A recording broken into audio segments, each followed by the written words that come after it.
Bonjour, bonjour à toutes et tous, bienvenue pour ce webinaire. Tout d'abord, j'aimerais vérifier que vous m'entendez bien. Si vous m'entendez bien, est-ce que vous pouvez nous l'indiquer dans le chat?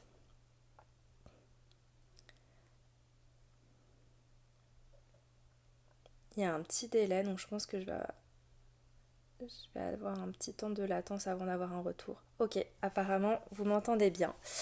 Euh, donc peut-être pour attendre que tout le monde arrive, parce qu'on a eu plus de 150 inscriptions, je peux me présenter rapidement. Donc moi je suis Tana, je suis responsable de l'animation de communauté et de la valorisation des données au sein de l'équipe de data.gouv.fr.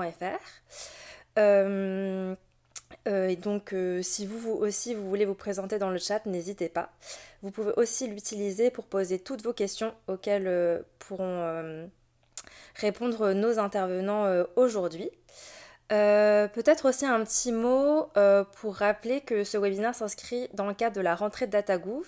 C'est un cycle de 3 mois de rencontres et d'événements qui a démarré en septembre, avec un premier mois dédié à l'accès aux données et comment l'améliorer. On a ensuite eu un mois d'octobre consacré à la circulation des données.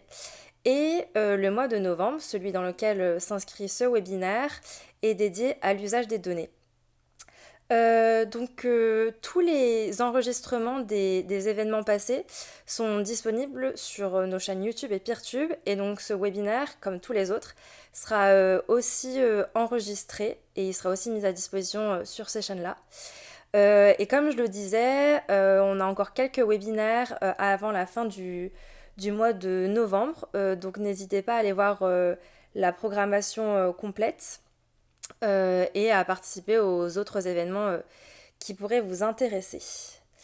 Je vois qu'on est déjà un petit nombre, donc je pense qu'on va pouvoir démarrer. Alors du coup, ce webinaire sur les usages des données publiques dans le secteur de mobilité, on l'a co-organisé en partenariat avec les équipes de transport.data.gouv.fr, qui sont les équipes qui sont derrière le PAN, donc le point d'accès national aux données de transport. Donc pour rappel, le PAN, c'est la plateforme qui a vocation à rassembler les données de toute l'offre de mobilité en France. On y retrouve par exemple des données sur le transport public collectif, sur les aménagements cyclables, sur les véhicules en libre service, hein, tout plein de données de transport.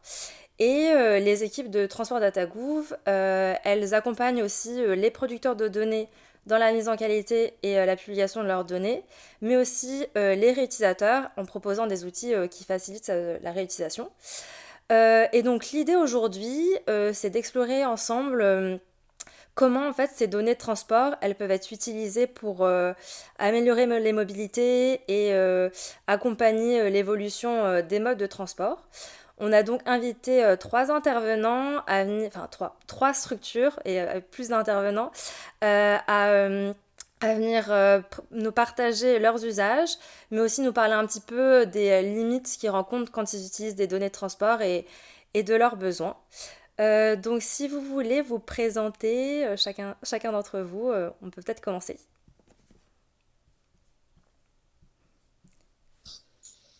Je commence. Donc Cindy André Dupin. Donc je suis directrice d'études transport à la DRIEAT, Direction régionale environnement aménagement transport d'Île-de-France, et chef de projet du tableau de bord des mobilités durables, qui est un outil du ministère de la Transition écologique et de l'aménagement du territoire, que je vais vous présenter juste après. Euh, J'enchaîne. Benoît Lécureux, donc je suis chargé de projet sur le sujet des données pour l'analyse de la mobilité au sein de la DGTM, c'est la direction générale du ministère auquel appartient Cindy, donc de l'écologie, en charge des sujets de transport et mobilité. Et la DGTM copilote en fait avec la DRIUET le tableau de bord des mobilités durables dans le cadre de notre mission d'outillage des territoires.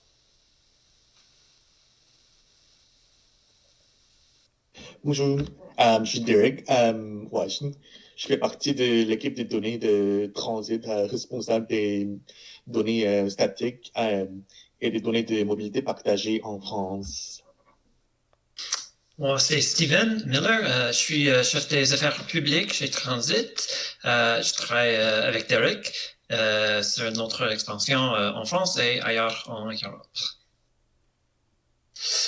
Moi, c'est Hugo Sahuc, simple développeur qui m'intéresse beaucoup au domaine du transport. Bonjour, quant à moi, je suis Brian Métayer, je travaille au Pôle accès national, donc transportdata.gouv.fr. Mon rôle, c'est d'accompagner justement les producteurs et utilisateurs de données de transport. Et aujourd'hui, je suis plutôt là en appui pour répondre à certaines questions sur les données de transport. Super. Bah, du coup, on va peut-être pouvoir commencer avec les présentations, avec celle sur le tableau de bord des mobilités durables, si vous voulez bien, Cindy et Benoît. Oui. Alors, je vais partager mon écran.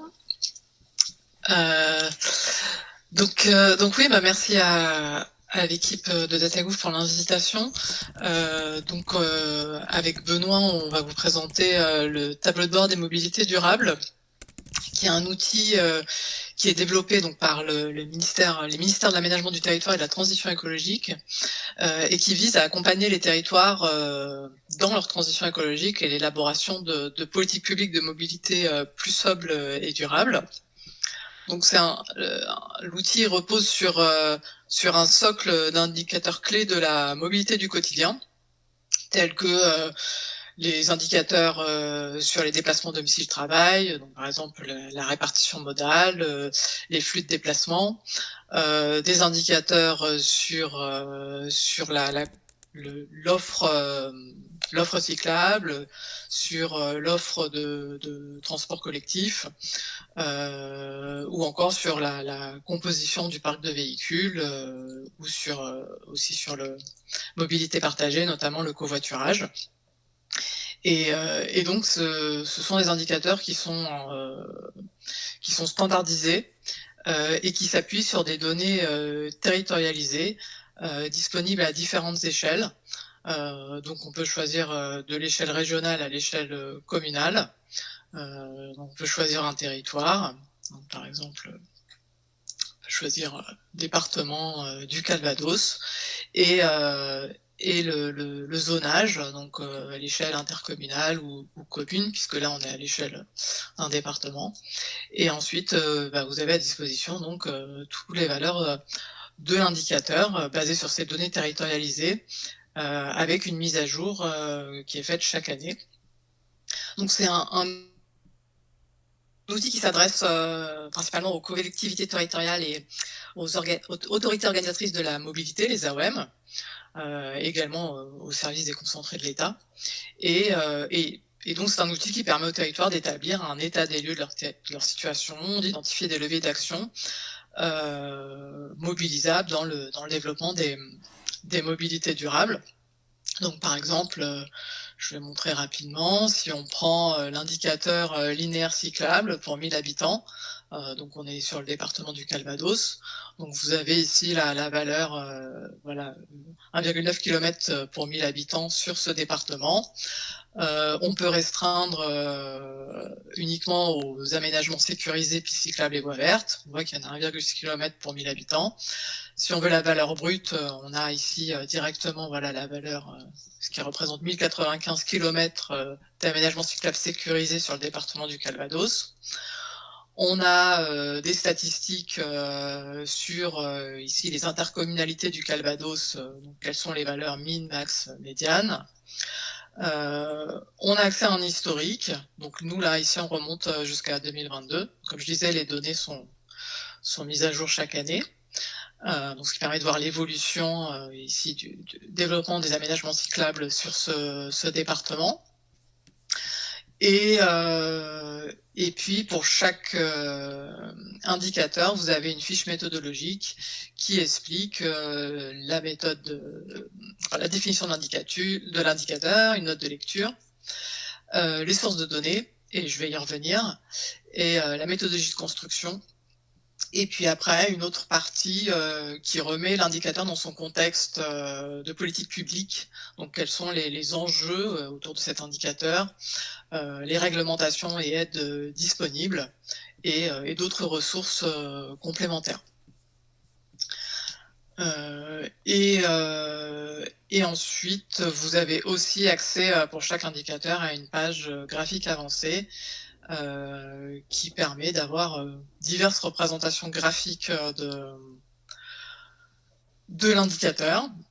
Donc ici, vous avez la carte avec les valeurs de l'indicateur sous forme d'aplat de couleurs et la position de tous les linéaires cyclables sur le département. Vous pouvez, donc ça c'est une nouvelle fonctionnalité qu'on a déployée hier. Vous pouvez maintenant afficher les couches de données. Donc par exemple juste regarder la position des linéaires avec leurs caractéristiques. Vous pouvez filtrer aussi les aménagements par exemple par type. Donc là on avait sélectionné uniquement pistes cyclables et voies vertes. Si on veut refaire apparaître tous les autres types d'aménagements, il suffit de cliquer ici ou de sélectionner directement sur le filtre de la carte. Et ensuite, vous avez différentes représentations graphiques, la répartition par type d'aménagement, le top 10, donc là des intercommunalités, la répartition des territoires selon les valeurs de l'indicateur et un tableau de données. Et toutes ces données peuvent être téléchargées en CSV, en GeoJSON pour les cartes, pour une réutilisation. Et vous pouvez aussi aller à une maille plus fine, par exemple un découpage à la maille communale, pour aller observer voilà, les valeurs de cet indicateur sur toutes les communes de votre territoire. Donc voilà globalement. Ensuite, vous avez aussi un module de comparaison de territoire. Vous pouvez comparer un territoire à un autre. Donc, par exemple, comment se situe, pas forcément plus pertinent, mais le département du Calvados par rapport à la France métropolitaine en termes de part modale de la voiture sur les déplacements domicile-travail. Voilà, on voit que le Calvados est plutôt un fort utilisateur de la voiture, en tout cas pour les déplacements domicile-travail. Et pour revenir donc aux sources de données, qui est quand même l'objet ici de ce webinaire, donc tous les indicateurs sont construits à partir de données en open data. Donc les principales sources vont être les bases nationales d'offres de mobilité diffusées sur le point d'accès national transport DataGouv pour donc les indicateurs, celui que je viens de montrer, aménagement cyclable, stationnement cyclable, les fichiers GTFS pour les transports en commun, les bornes de recharge de véhicules pour les véhicules électriques et les lieux de covoiturage. Donc ça, ce sont les bases nationales de transport DataGouv. Ensuite, on a des données du recensement de l'INSEE, donc tout ce qui est déplacement domicile-travail, comme ici les parts modales, ou des indicateurs de contexte sur la population du territoire. Tout ça, ce sont des données du recensement. Tout ce qui est données de composition du parc automobile, le parc de véhicules en circulation, les immatriculations neuves, ça ce sont des données produites par le SDES, le service statistique du ministère de la Transition écologique. Donc c'est la base RS-Véro pour ceux qui connaissent. Et ensuite on a d'autres données qui sont toutes diffusées sur DataGouv, que ce soit sur le covoiturage, donc c'est les données du registre de preuves de covoiturage. Sur la gouvernance, on a la base des plans de mobilité simplifiés qui est produite par le CEREMA et qui est diffusée aussi sur DataGouv. Donc voilà un peu sur les sources. Et puis terminer par vous dire que sur les perspectives d'évolution, que le tableau de bord il a vocation à évoluer, à être enrichi progressivement avec de nouveaux indicateurs et de nouvelles fonctionnalités. Des travaux par exemple sont en cours là pour ajouter notamment un module de portrait de territoire, ainsi que la possibilité de sélectionner un territoire hors zone classique, enfin découpage géographique classique comme montré ici, département, région, mais pouvoir aussi sélectionner justement une zone telle qu'une AOM, un bassin de vie, une aire d'attraction des villes, enfin voilà d'autres découpages. Donc là, on est en train de travailler là-dessus. Et vous dire aussi qu'un comité d'utilisateurs sera mis en place prochainement pour tester ces nouvelles fonctionnalités, échanger sur les cas d'usage, retour d'expérience des utilisateurs et recueillir aussi les avis et suggestions d'amélioration. Donc voilà, vous pouvez aussi suivre, on a un journal de l'application qui permet de suivre justement toutes les nouveautés qui apparaissent régulièrement sur le tableau de bord. Donc voilà, vous voyez les choses qui ont été publiées hier. Donc voilà, c'est vraiment un outil qui évolue régulièrement. Et peut-être juste terminer par une petite précision sur quand même le contexte de ce projet et pourquoi moi qui fais partie de la DRIEAT d'Île-de-France, je vous présente un projet national. Donc vous expliquez que c'est un projet qui s'inscrit dans le cadre de la mission connaissance, qui est coordonnée par le Commissariat général au développement durable et le secrétariat général du ministère de la Transition écologique. Cette mission connaissance, elle vise à mutualiser l'expertise et les données au service du pilotage des politiques publiques de la transition écologique dans les territoires.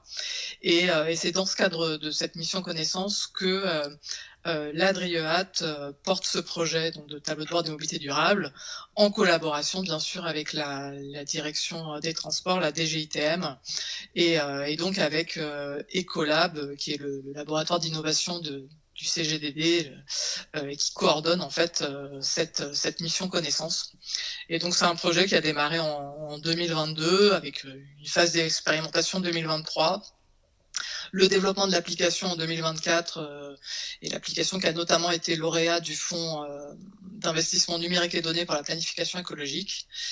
Et voilà, l'application elle est déployée depuis avril 2025 et donc elle est ouverte à tous et vous pouvez aller la consulter et pour toute question, hein, vous pouvez nous contacter, on a une adresse mail et si vous souhaitez rester informé de l'actualité, vous avez un formulaire d'inscription pour rester voilà, informé de l'actualité de cet outil. Voilà, j'en ai terminé, j'espère avoir respecté le timing. Merci beaucoup. Pour l'instant, on a 2 questions. La première, quelqu'un demande pour quelle part des communes ces données sont-elles disponibles? Elles sont disponibles pour toutes les communes à minima de France métropolitaine. Et quand la donnée est disponible pour les DROM, on a aussi cette donnée qui est fournie. Et un peu dans la même veine, quelqu'un demande à qui sont accessibles les données automobiles. Je suis pas sûre de comprendre la question. Je suis pas 100% sûre non plus. Si la personne qui l'a posée peut préciser dans le chat. Les données automobiles, nous on a les données de la composition du parc auto, donc ils sont disponibles pareil pour toutes les communes de France.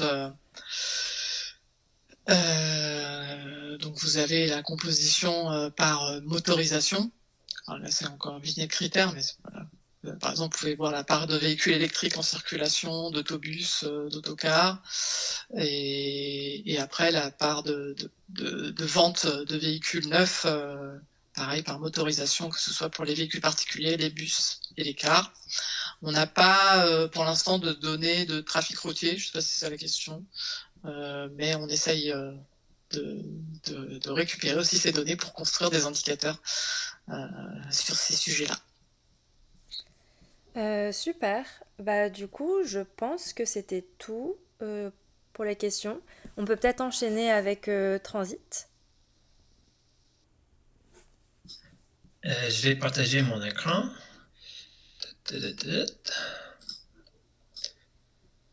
Ok, vous voyez mon écran? Oui. Parfait.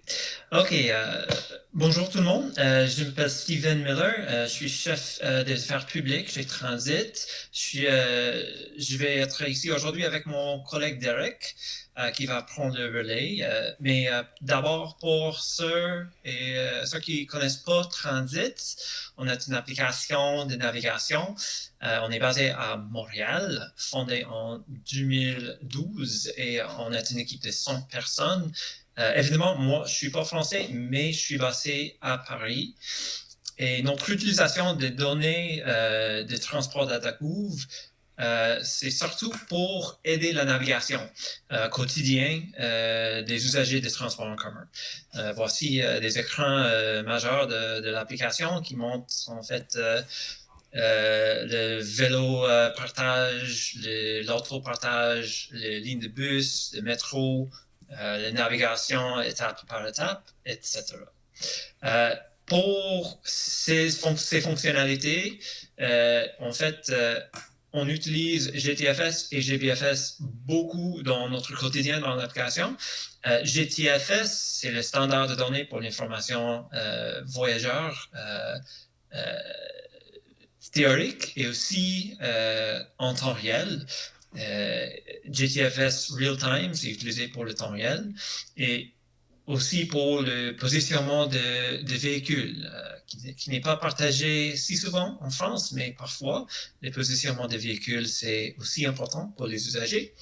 Et pour l'autopartage, le vélo, les trottinettes, on utilise GBFS, qui est un format différent, mais est spécifiquement fait pour ces genres de multimodalités. On utilise aussi OpenStreetMap pour, en fait, créer pour l'utilisation dans notre planificateur de trajet.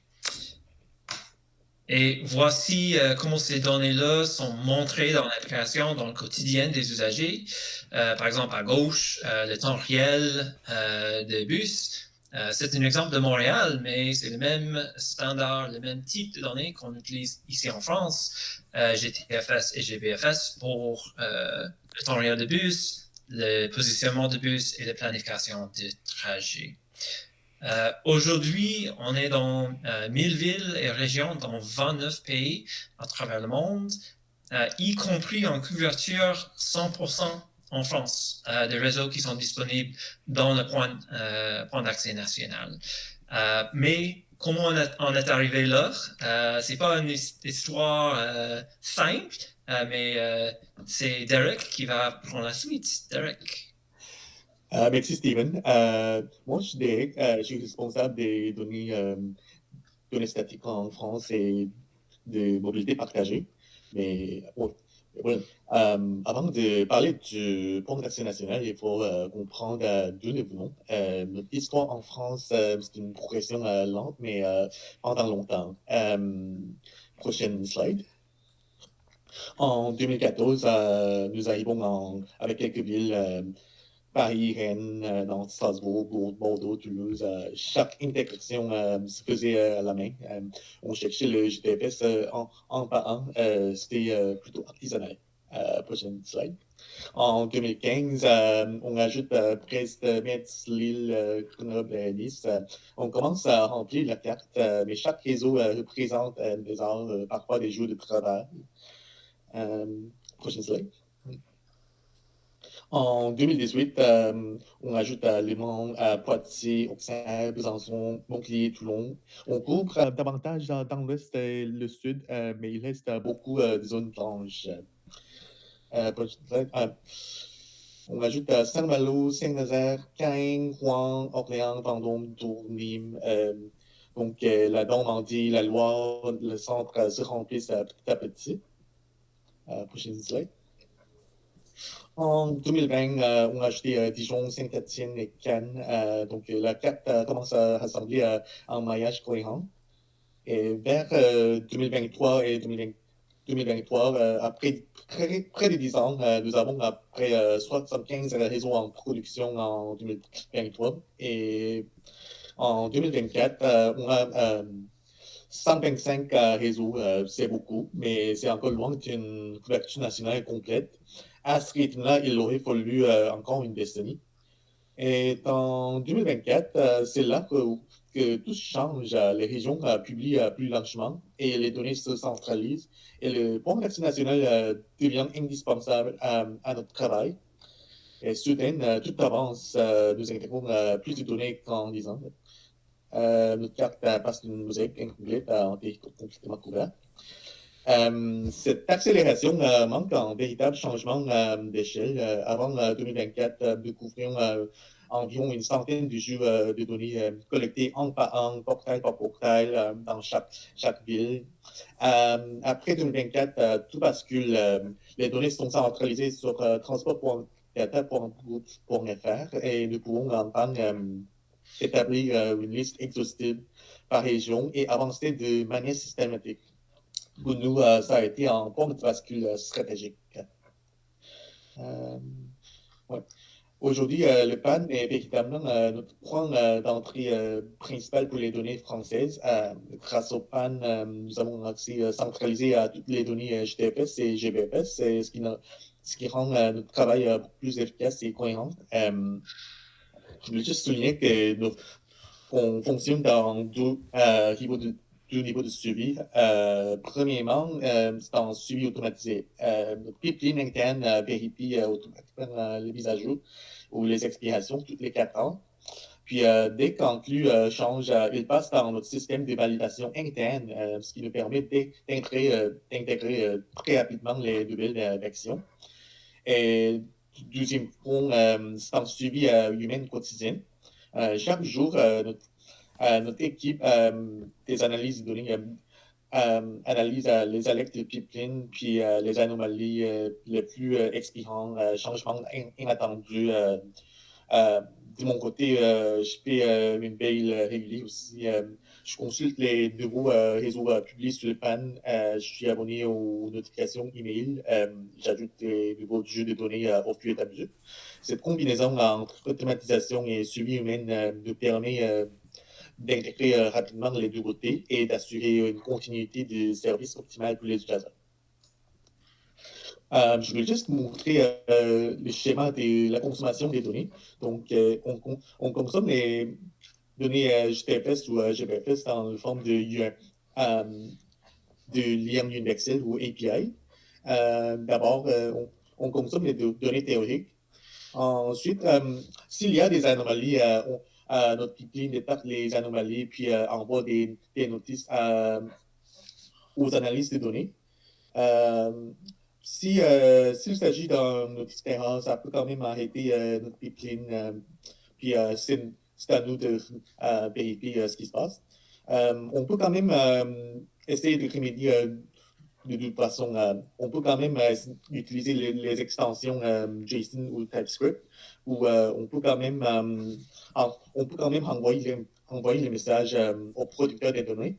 Puis, une fois c'est réglé, les données sont compressées, elles sont en mise à jour. Et voilà. En ce qui concerne les évolutions, grâce à ces évolutions, nous avons désormais une couverture complète du territoire, y compris les drones. On intègre également les réseaux saisonniers comme les stations de ski et les navettes ou la navette littorale, ainsi que des services plus atypiques comme la calèche électrique ou le vol régional. Cette diversité montre à quel point les données saisonnières et spécialisées sont essentielles. Les rendre accessibles permet aux usagers d'avoir une vision vraiment complète de la mobilité. Nous avons finalisé l'intégration de toutes les données GTFS publiées sur le PAN en mai 2025. Et du côté des GBFS, on a plus de 160 jeux de données qui sont actuellement intégrés et répartis par région. Le GBFS progresse très vite en France, donc on aura besoin d'un accompagnement accru, ce qu'on va discuter après. Pour la suite, les perspectives d'évolution, nos priorités sont claires.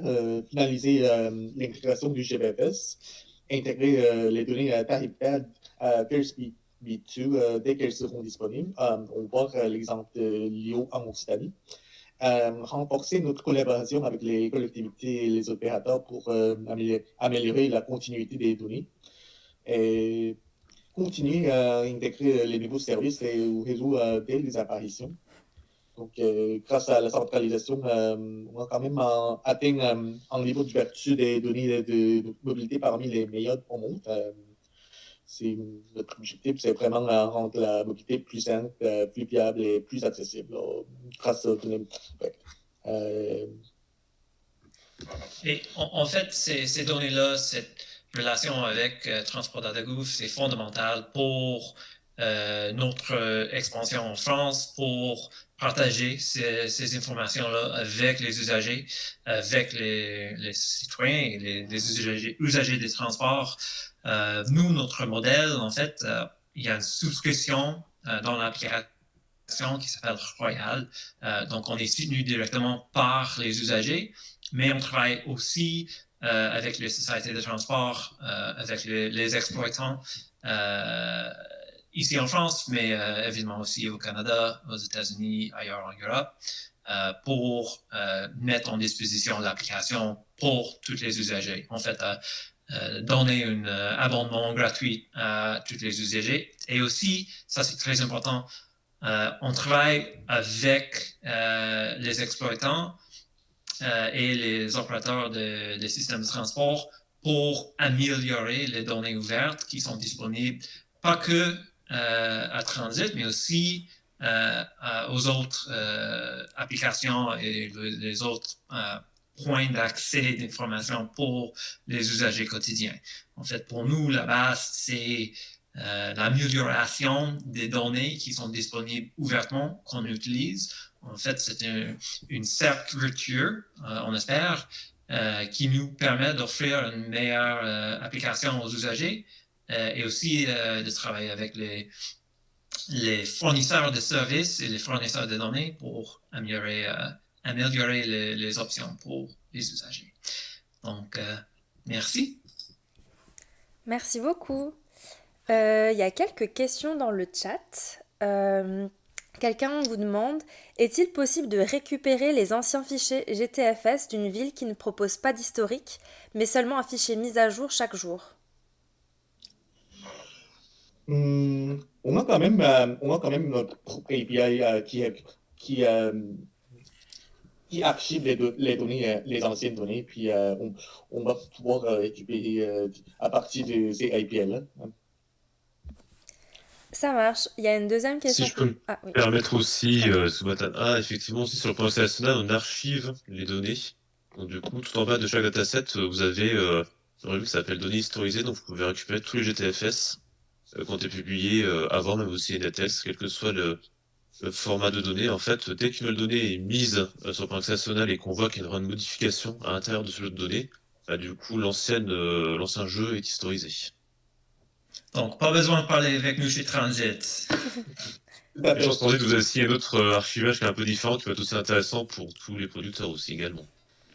Mais ça parle aussi à l'importance du PAN d'avoir cette archive-là, parce que c'est pas chaque PAN, c'est pas chaque pays qui font quelque chose de similaire. Ça marche. Une question complémentaire, appliquez-vous un pré-traitement ou des corrections aux données GTFS brutes avant de les intégrer dans votre application? Tout à fait. En tout temps, on essaie de vérifier quasiment tous les changements de GTFS avant de publier. Mais si les formats sont corrects, on va quand même publier tel quel. Mais s'il y a des anomalies qu'on détecte, on va quand même vérifier avant de faire les changements. Je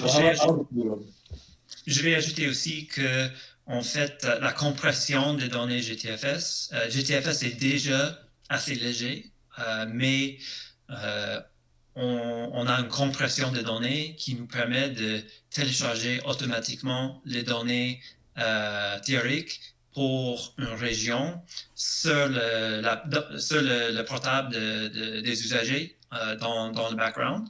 Donc, en fait, c'est une autre manière de changement de données qu'on a. C'est une forme de compression puisque les données sont disponibles même quand il n'y a pas de connexion de réseau. On a également un projet de repartager les données dont les changements ont été apportés avec le PAN. Ça reste, ouais. Vous pouvez quand même rester à l'appui pour les détails. Et voilà. Sur ce détail-là, effectivement, c'était une expérimentation qu'on a menée, donc, notamment avec Transit, aussi sur Google Maps. Je voulais parler de vos concurrents également, désolé. Mais effectivement, l'idée, c'est de pouvoir repartager le jeu de données qui est retraité par les réutilisateurs et repartager directement à l'AOM via l'espace privé de transportdata.gouv et que l'AOM ait la main pour dire, voilà, cette correction-là, cette modification, j'apprends en compte, celle-ci, non, pas forcément.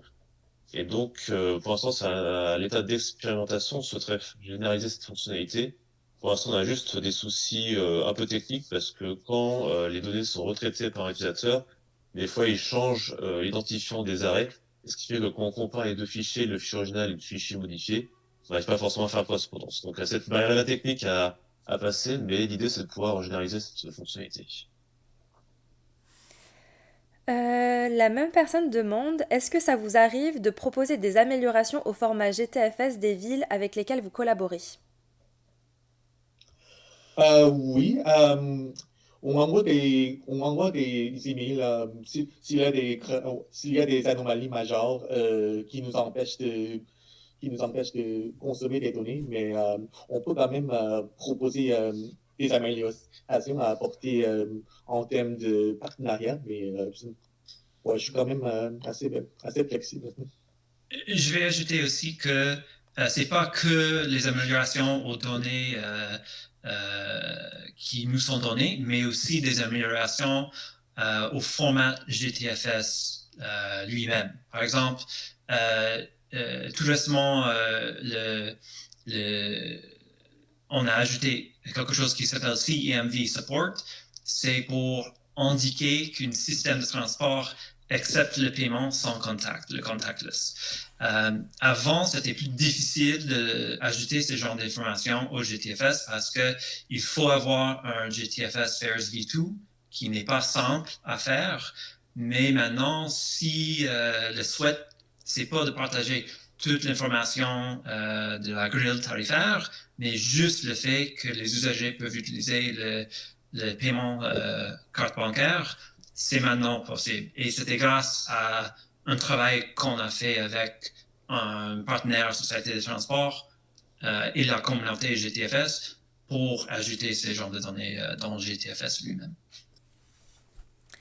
Et une dernière question, même s'ils publient leurs données, les producteurs de données GBFS sont encore réticents d'utiliser une licence ouverte. Comment est-ce que vous gérez cette question côté transit?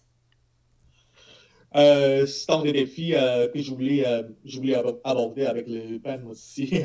On a quand même, on est vraiment les données ouvertes, on est quand même, on favorise les GPFS, les données ouvertes avant d'utiliser les données propriétés des producteurs.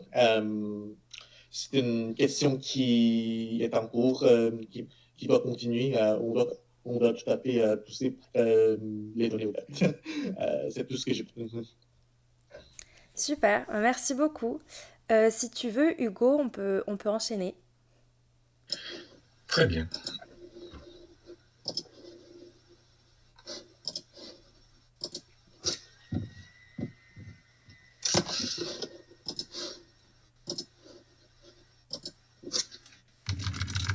Pardon, excusez-moi. Oui, alors moi, pour présenter GTFS France, qui est juste un simple projet de passionné, qui partait sur ma base de ma découverte des données des systèmes de transport, donc évidemment le GTFS, très connu, avec toutes les données qu'il contient, par exemple les routes, les trips, les stop time et les stops. Évidemment, en Europe aussi, il y a Netex en alternative, mais c'est le premier format qui m'a intéressé. Ce format que l'on peut retrouver évidemment sur le PAN, transport.data.gouv, qui donne souvent le lien de source directement et qui aussi parfois agrège directement les données gratuitement et libre. Il y a aussi comme alternative, par exemple, Transitland, qui est une application qui recense tous les GTFS de tout le monde, mais il faut en compte souvent, par exemple, pour télécharger l'historique.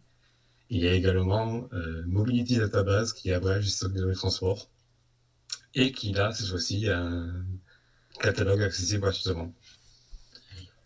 Le but étant pour moi de charger localement des GTFS. Donc je suis parti avec un petit fichier CSV, donc un tableur qui va contenir par exemple le nom de l'agence et l'URL de où est-ce qu'on peut récupérer la source, l'URL d'information qui est souvent sur le PAN du transport, qui contient beaucoup d'informations sur les données, Également, quelle catégorie c'est? Est-ce que c'est des transports de la région, des trains ou des villes? Et la licence, qui est importante pour la utilisation, avec parfois quelques notes personnelles. Donc c'est un petit script que je fais qui va charger les GTFS dans un dossier data dans la catégorie et qui va juste simplement ajouter un petit fichier info.md qui va contenir l'information, la licence, la source et directement le point zip et tous les fichiers du GTFS. Il est bien important aussi que les licences soient bien libres. Par exemple, l'open license et l'open database licence permettent la réalisation des données brutes pour les mettre en libre service.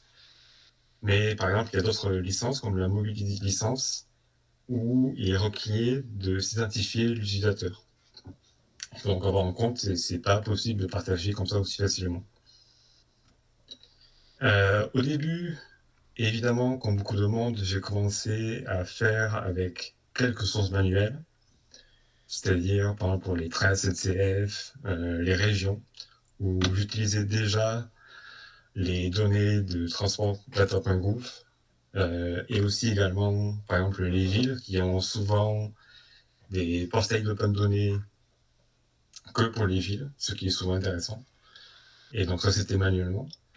Justement, c'est pour ça que le PAN m'a beaucoup intéressé, c'est qu'il y a une API, un point d'accès où on peut récupérer automatiquement les données. C'est par exemple, j'ai fait un appel au point d'accès pour avoir la liste de toutes les sources, toutes les sources de données qui sont actuellement en France. Donc c'est là où ça va générer un petit tableur qui va contenir 256 lignes, donc 255 GTFS. Ce projet, pour moi, je l'utilise personnellement sur mon ordinateur localement, mais également je le mets en libre accès sur GitLab pour héberger le dossier. Évidemment, les transports, ça prend énormément de place. Par exemple, le dépôt Git avec seulement tous les zips fait 2 gigas, mais une fois des zippés avec tous les fichiers GTFS, il peut occuper facilement plus de 10 gigas ou de 12 gigas. Mais c'est important d'avoir, pour moi, un accès localement aux fichiers GTFS.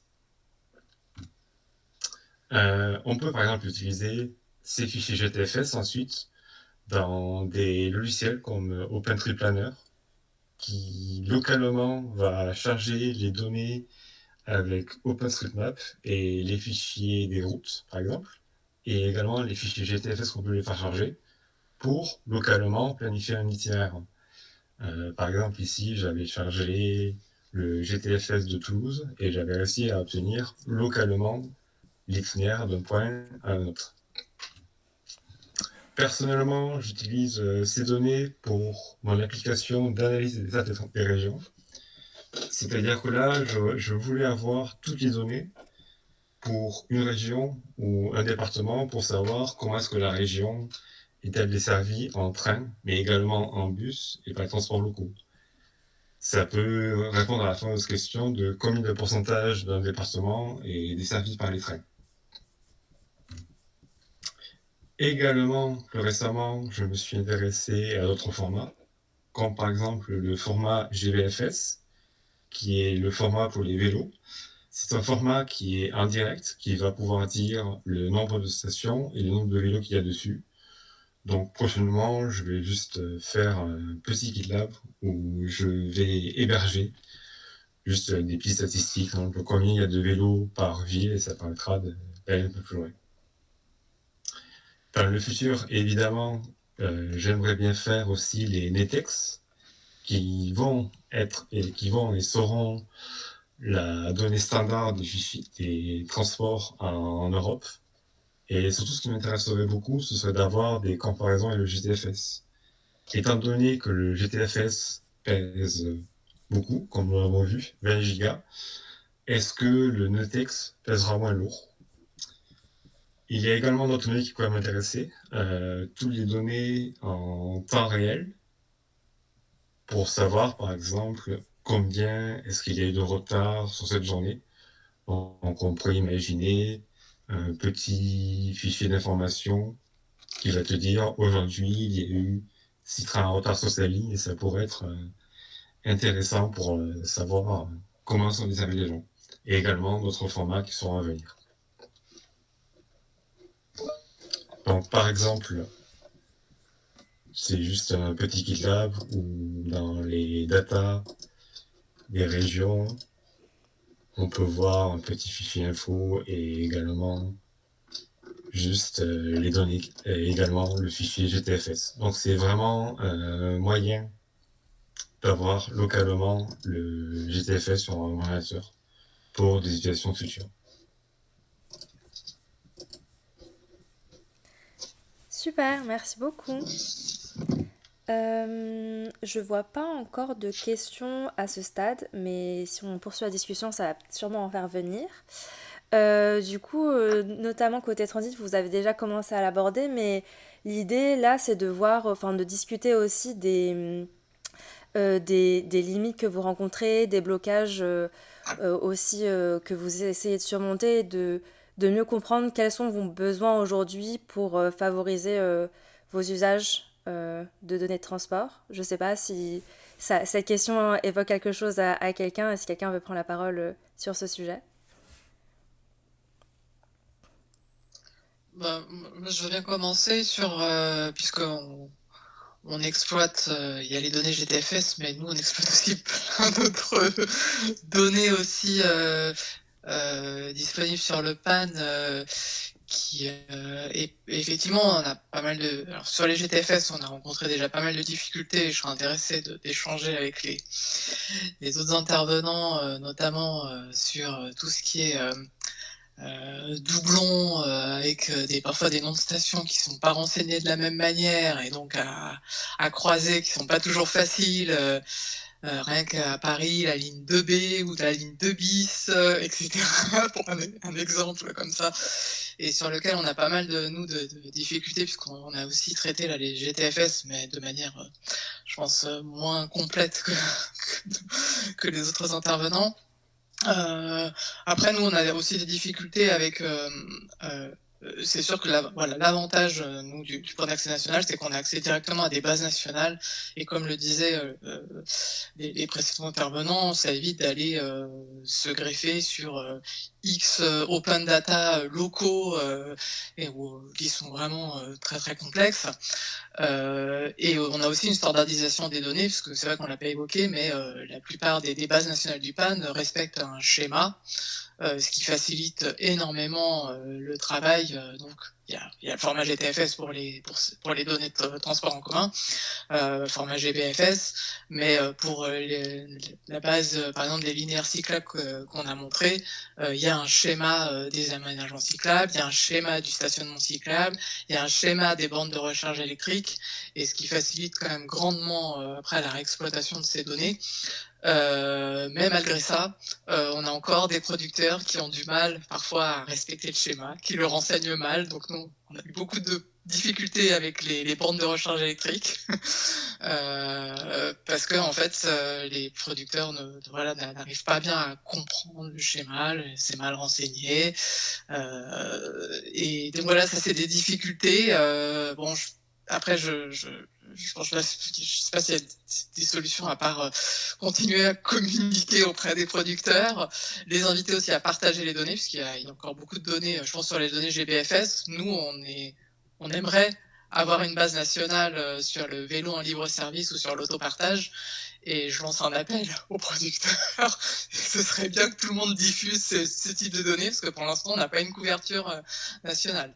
Donc voilà, nous, c'est un peu ce type de difficultés et d'enjeux qu'on a sur les données.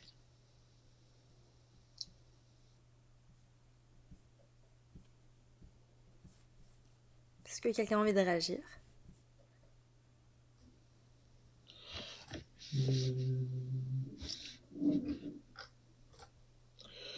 Ah oui, je voulais également continuer sur le côté GBFS. J'ai quand même remarqué que le standard est encore peu connu beaucoup d'opérateurs de mobilité partagés n'ont pas encore l'habitude de publier des données GPFS. Il faut quand même parfois expliquer ce que c'est, pourquoi il existe, comment le publier. Et, comme on a discuté tantôt, il y a quand même des entreprises qui demandent toujours de s'inscrire à l'API privé avec des clés d'accès ou des étapes de validation. Donc, alors que le GPFS ouvert, standard prévu par la réglementation française, il faut quand même ceci cette occasion pour... ouais. J'ajouterais que c'est pas que Transport d'Adagou dans ces jeux-là, c'est aussi les communes, les régions, les municipalités qui gèrent les programmes de trottinettes, de vélos en libre service pour dire aux compagnies qui offrent ces genres de services qui, non, en fait, un GBFS ouvert sur transportdadagou.fr, c'est obligatoire. En fait, je pense qu'il y a une forme d'éducation de faire avec ceux qui gèrent le programme, pas que les compagnies qui opèrent le service, mais aussi les gouvernements plus locaux. Oui, et aussi justement pour les GPFS, pour les vélos, un nouveau service notamment, j'ajouterais l'importance d'avoir des données statiques au jour le jour, au mois le mois, pour savoir le nombre de véhicules, quel type de véhicule. Par exemple, pour comparer les services de vélo en libre-service entre les villes, qui grandissent énormément. Mais ça va être intéressant pour comparer les villes entre elles, par exemple. Je vois qu'il y a... ah, oui. Je vois qu'il y a... je sais pas si Brémoine, tu voulais ajouter quelque chose? Non, très rapidement, mais en tout cas, merci pour les limites, parce que c'est toujours bon pour nous, pour pouvoir nous améliorer. Alors, effectivement, c'est d'avancer sur plein de sujets différents, selon nos moyens qui sont parfois un peu limités, mais on essaie d'aller à l'essentiel. Et c'est vrai que je partage la position de certains d'entre vous qui fait que, effectivement, au niveau des collectivités, il n'y a pas toujours les bons interlocuteurs, il n'y a pas forcément comment dire, l'esprit open data, où du coup la personne qui comprend pour, donc c'est vrai que des fois c'est compliqué de trouver la bonne personne, le bon interlocuteur, et derrière d'avoir aussi une gouvernance de la donnée qui soit à la fois stable dans le temps, mais aussi voilà assez réactif, et un problème avec les données. Donc ça c'est un peu une problématique courante que nous avons. Globalement, ça se passe plutôt très bien, mais il y a toujours, on va dire, un certain nombre de collectivités avec qui c'est toujours un peu plus compliqué, mais on essaie de travailler avec eux sur ce point-là. Et ça prend là toujours un peu de temps.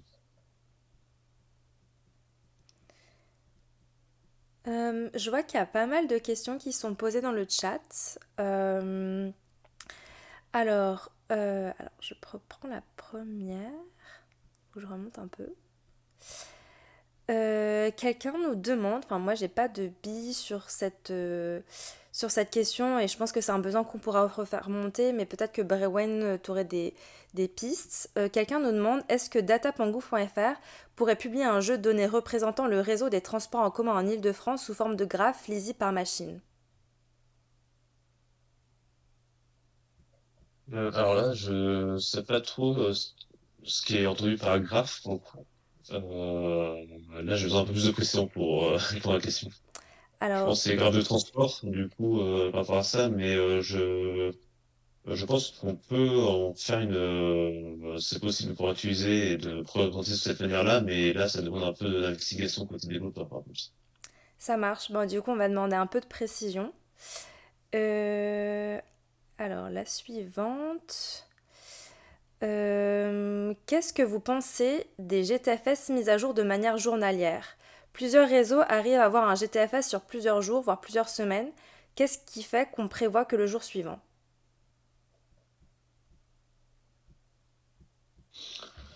C'est une excellente question. Il y a quand même certains réseaux qui nécessitent beaucoup de changements, mais il y a quand même des réseaux qui ne sont mis à jour que tous les 6 mois ou tous les ans. Et c'est parfaitement, c'est parfaitement pareil.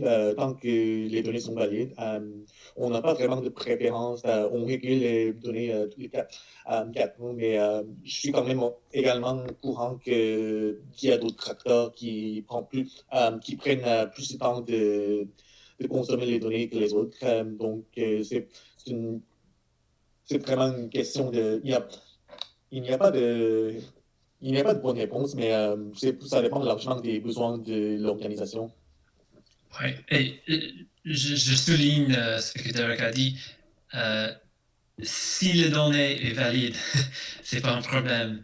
Mais si c'est les données pour demain ou le lendemain et c'est pas valide et ça pose problème pour le pipeline et il faut contacter le producteur de données pour régler un problème, ça donne pas beaucoup de temps de régler le problème avant qu'il faut être en effet.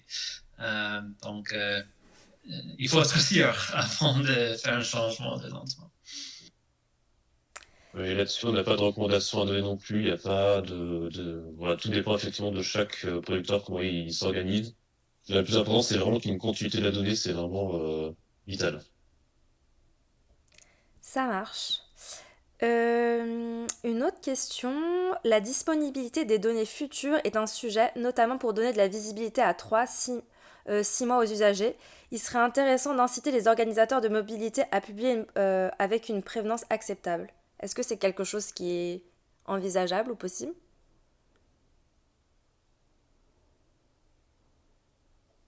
Alors peut-être au niveau du coup des transports en commun, souvent les plans de transport qui sont créés par les DREM en conjointement avec les opérateurs, souvent c'est fait une fois par an au niveau notamment en septembre.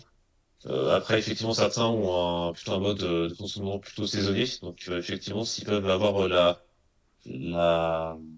le GTFS d'avant, enfin, comment dire, le GTFS de l'après, sur les prochains mois, effectivement, ce serait intéressant de pouvoir le mettre sur le point d'accès national. Et là-dessus, c'est vrai que c'est quelque chose sur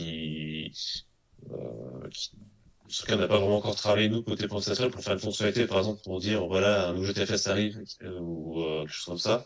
Mais effectivement, ça reste une problématique qui peut être importante au niveau des utilisateurs et ça, effectivement, on a bien ça en tête. Ça. Également, pour les cas avec des nouveaux projets, des lois qui ouvrent, ce serait intéressant que certaines organisations mettent les GTFS dans le futur pour que les utilisateurs puissent avoir une idée, prévoir de à quoi va ressembler leur trajet. Si une nouvelle ligne de tramway, s'ils pouvaient le mettre à l'avance pour savoir à quoi va ressembler le nouveau trajet avec le nouveau tramway et les nouveaux bus, par exemple. Une petite précision, juste pour avec les transporteurs, c'est qu'en général, souvent, ils finalisent, on va dire, un peu les données ou même le plan de transport, finalement, on va dire, souvent le mois avant le début du plan de transport. Donc, c'est pour ça que c'est vrai qu'on n'a pas forcément plus de temporalité en amont. C'est vrai. Désolé, Dac, je laisse la parole. Je voulais juste souligner que les meilleures pratiques des données, c'est publier les données 7 jours avant le début. Donc, ça serait bel et bien apprécié si c'est publié bien à l'avance. Et du coup, je vais prendre, je pense, une dernière question. Quelles sont les formalités à remplir pour un acteur privé souhaitant récupérer des données de DataGouv? Du coup, je pense que je peux y répondre. Les données qu'on mentionne qui sont sur DataGouv, c'est des données qui sont en open data, sous licence ouverte, donc n'importe qui peut les télécharger et les utiliser de manière libre et gratuite. Pour compléter transport.data.gouv.fr, donc ça appuie sur data.gouv. En fait, on a un portail thématique de data.gouv sur lequel en fait on a filtré les jeux de données qui sont sous format sont réutilisables pour le service d'information. Et là, c'est pareil, toutes les données sont en libre accès, vous pouvez les télécharger à partir de notre API, par exemple. Et pardon, je voulais juste préciser aussi que tous les indicateurs du tableau de bord de mobilité durable sont publiés sur DataGouv et sur en fait écologie.data.gouv. la nouvelle plateforme thématique qui permet de classer par bouquet d'indicateurs. Il y a un bouquet d'indicateurs du tableau de bord de mobilité durable. Donc ça permet aussi de télécharger là, tous ces indicateurs que on vous a présenté tout à l'heure. Donc voilà, toutes ces données sont aussi rediffusées après sur DataGouv et ses autres plateformes thématiques. Merci beaucoup pour les précisions. Du coup, je vois pas d'autres questions et je vois qu'on est arrivé au terme de l'heure qu'on s'était donnée. Donc, déjà, je voulais tous vous remercier pour vos partages et, et vos retours. Et je pense qu'on peut conclure ici si ça vous va. Merci beaucoup. Bonne fin de journée. Merci à vous. Merci beaucoup. Merci en tout cas, bonne journée. Bonne journée.